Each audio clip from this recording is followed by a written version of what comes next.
Hi, this is Billy Bailey with Old Ways Education.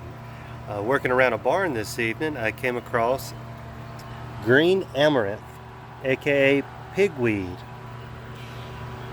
Some sources show that the green amaranth is native to parts of North America. Others show it's from Central and South America and introduced here. Likely was introduced pre-Columbian during hurricane, or who knows, but it does love disturbed soil. It does seem to favor conditions like farm fields, and you'll find it a lot around livestock. Anywhere you have heavily disturbed soil, you'll often find green amaranth.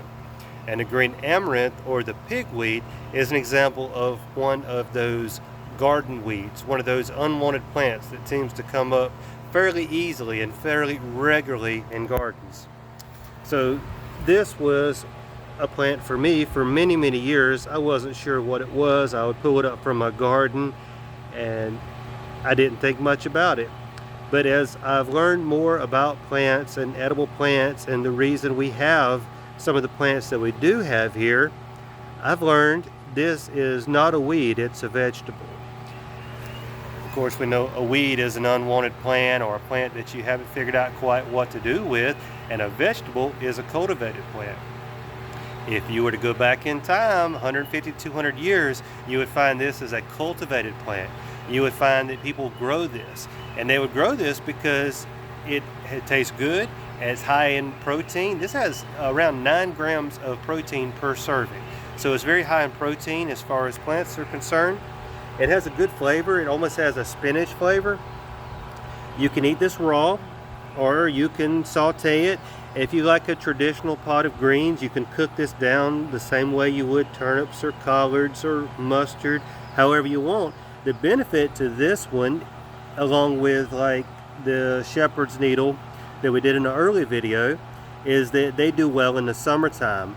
It's hard to grow greens in the summer months because of the heat and the insects. However, a couple of these plants, like the green amaranth, they thrive in the heat.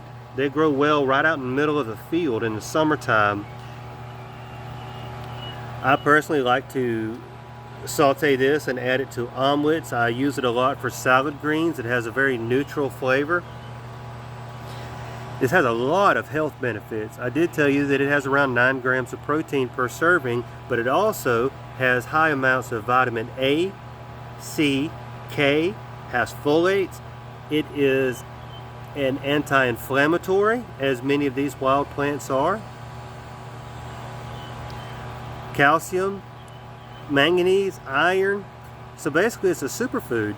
It has lots of usable benefits to us, and these flowers, in case you didn't see the little wasp that just come by, are an important source for many of our pollinators found throughout this region. The common name pigweed comes from often finding it around livestock, cows and pigs and horses, so they call it pigweed. Pigs do love it. But as I mentioned, this is typically a yard weed or a garden weed for a lot of people, which translates to not really sure what it is, so I'll pull it up.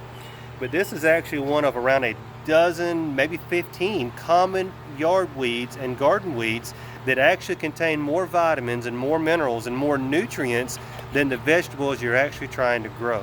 And you say, well, why is that? Why don't people grow that as a vegetable? That's a good question, because folks just don't know what it is. We're taught that the only thing that are vegetables are what we find in the grocery stores. Well, what do we find in the grocery stores? You find things that are pollinated easily by wind and by common insects and are grown commercially.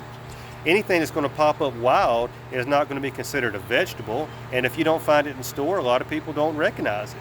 We have a disconnect as society from plants and what plants are edible and what plants are vegetables. Anywhere you are in the southeastern United States, around 80% of plants that grow in the wild are safely eaten. The average human consumes about 0.1% of edible plant species worldwide. The average human has about 30 plant species that will ever be included in their diet. Worldwide, there's around 400,000 edible plant species.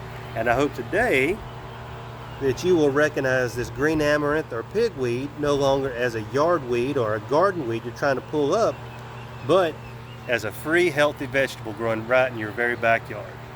Again, this is Billy and Princess for Old Ways Education.